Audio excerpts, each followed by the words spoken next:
ఏపీలో ఎన్నికల ముందు చాలామంది అంటే రాజకీయ నాయకులు వాళ్ళు సొంత సర్వేలు కొంతమంది లేకపోతే కొంతమంది స్వచ్ఛందంగా సర్వేలు చేశారు. అయితే ఇక్కడ జగన్మోహన్ రెడ్డి గారిని, భారతి గారిని మరి సర్వేల పేరుతో మోసం చేసింది ఎవరంటారు? ఏంటి? ఏం జరిగింది? సో ఈ అంశాన్ని మనకు వివరించడానికి మనతో పాటు ఉన్నారు ప్రముఖ సీనియర్ జర్నలిస్ట్ దుర్గా కుమార్ గారు.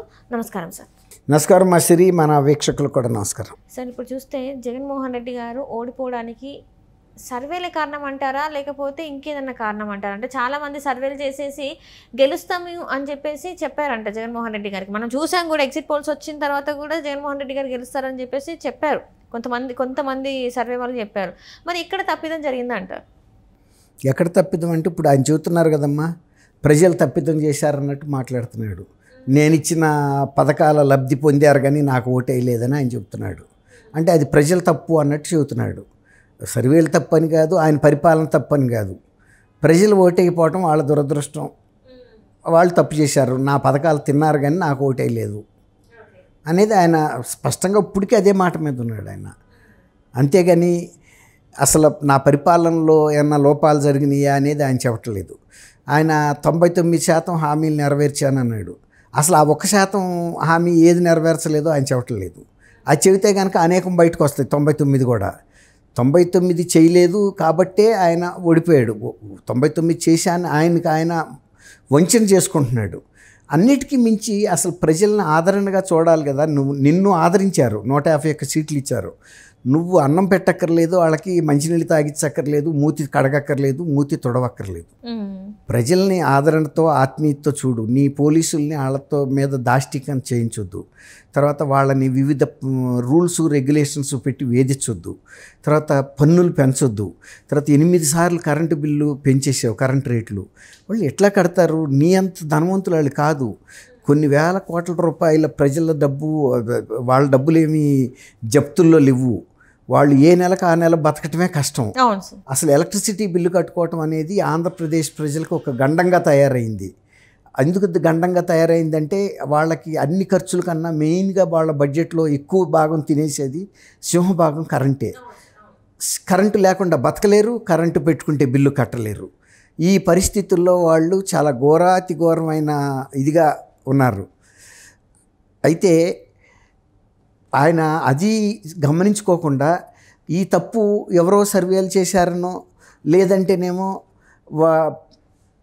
ఇతరులు ఎవరో సొంత నాయకులు మోసం చేశారన్నది కూడా ఆయన కూడా అనలేని పరిస్థితిగా తయారైంది. గతంలో 151 సీట్లు గెలిచినప్పుడు ఒక 10 సీట్లు తగ్గితే తగ్గాలి కానీ మరీ 11 సీట్లకు పడిపోవటం ఏంటి? అంటే ప్రజా వ్యతిరేకత ఎంత ఉందనేది ఇక్కడ క్లియర్గా తెలుసుకోలేకపోయాడు. అది ఇప్పుడు మీరు మనం అనాలిసిస్లో ఏమంటే ఆయన పరిపాలన ఎవరి కాళ్ళకి, నా ముఖం నాకు అందంగా కనిపించవచ్చు కానీ నా ముఖం దేశానికి అందంగా కనపడాలి, అది ముఖ్యం. అప్పుడు నాకు ఒక పాపులారిటీ వస్తుంది. నా ముఖమే అందవికారంగా ఉండి నేను అందంగా ఉండాలని అనుకుంటే ప్రజలు చెప్పరా అంటే అందరూ వ్యతిరేకమే చెబుతారు. బాబు నీ ముఖం గండు ముఖంగా ఉంది, నవ్వు ముఖం లేదు నీలోనని. అట్లాగే ఇప్పుడు ఆయన పరిపాలన మీద ప్రజలిచ్చిన తీర్పు అది శిరసా వహించాలి కదా. ఆయన 151 సీట్లు వచ్చినప్పుడు ఎంత ఆనందంగా ప్రమాణ స్వీకారం చేశాడు, ఎంత పొంగిపోయాడు. మరి ఇవాళ కూడా ప్రజలు నీ పరిపాలన మీద తీర్పు ఇచ్చినప్పుడు ఇప్పుడు చేయాల్సిన కార్యక్రమం ఏంటంటే ఆత్మపరిశీలన చేసుకోవాలి.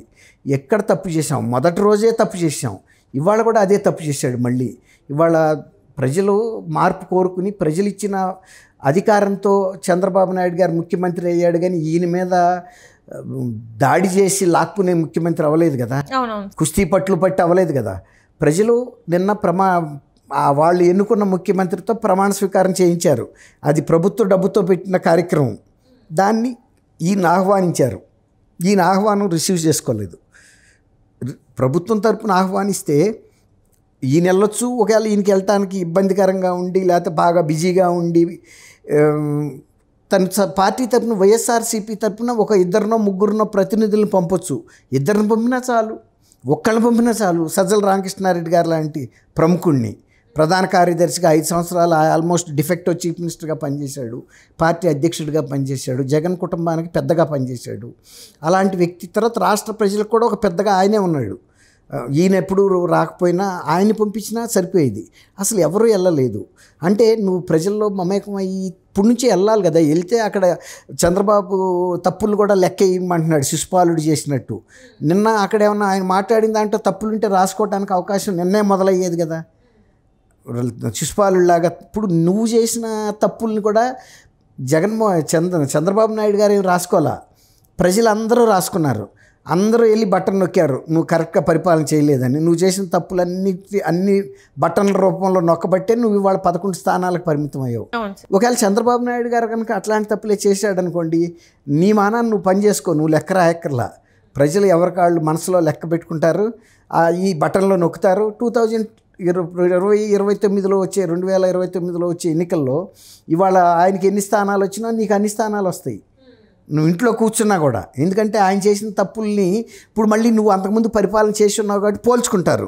2024 నుంచి 29 రాక బాగుందా, 2019 నుంచి 24 రాక బాగుందా, జగన్మోహన్ రెడ్డి పరిపాలన బాగుందా అని అనుకున్నారు అనుకోండి, ఖచ్చితంగా మళ్ళీ జగన్మోహన్ రెడ్డిని ఎన్నుకుంటారు.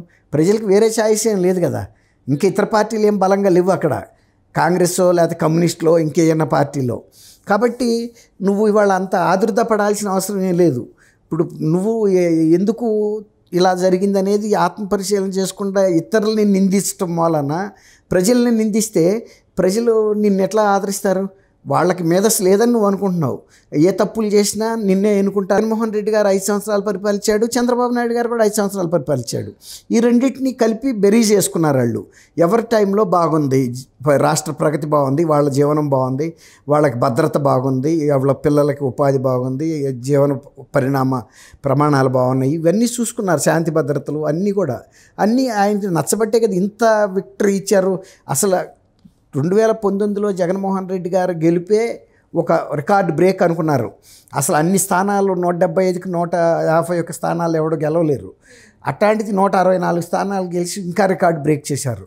కాబట్టి నీ పరిపాలనలో ఉన్న లోపాలను సరి చేసుకోవాలి, కానీ ప్రజల్ని నిందించడం అనేది ఇప్పటికి కూడా ఒక పరిణితి చెందిన రాజకీయ నాయకుడు ఎవరు కూడా ప్రజల్ని తప్పు పట్టరు. నువ్వు ఇచ్చింది ప్రజల పథకాలు, ప్రజల డబ్బుతోనే ఇచ్చావు. నువ్వు నీ సొంత ఎస్టేట్లు, భారతీయ సిమెంట్నో లేకపోతే సాక్షి పేపర్నో టీవీనో లేకపోతే నీకున్న జప్తు చేసిన ఆస్తులను అమ్మి ఆ డబ్బులు పే చేస్తే అప్పుడు నువ్వు అనొచ్చు నేను డబ్బులు ఇచ్చాను. ప్రభుత్వ డబ్బుల్ని నువ్వు ఇస్తే ఇప్పుడు ఆ బ్యాగులు ఉన్నాయి, నీ ఫోటో ముద్రించుకున్నాయి, నీ బ్యాగులా నువ్వు ఇచ్చినాయా? అయినా కూడా ఈ ముఖ్యమంత్రి గారు పంపిణీ చేయమన్నాడు కదా. గతంలో స్టాలిన్ కూడా ఇప్పుడు ఈయన ప్రభుత్వ నిధులతో నడిచే అన్న క్యాంటీన్లు కూడా మూసేశాడు. ఎందుకు? ఎన్టీఆర్ గారి పేరుంది దానికని.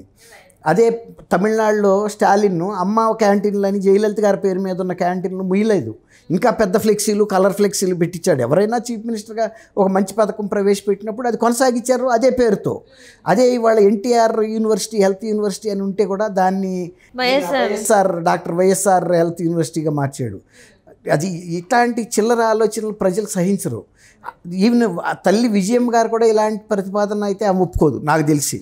కాబట్టి ప్రజలకు వ్యతిరేకంగా నా పరిపాలన సాగటం వల్ల ఓడిపోయాను అనేది గ్రహించకుండా ప్రజలు నన్ను ఏదో కక్షతో ఓడిచారు, నా డబ్బు అంతా తినేశారనే భ్రాంతిలో ఉన్నాడు ఆయన. మరి అది సరైన పరిణితి లేకపోతే మనసు స్థిమిత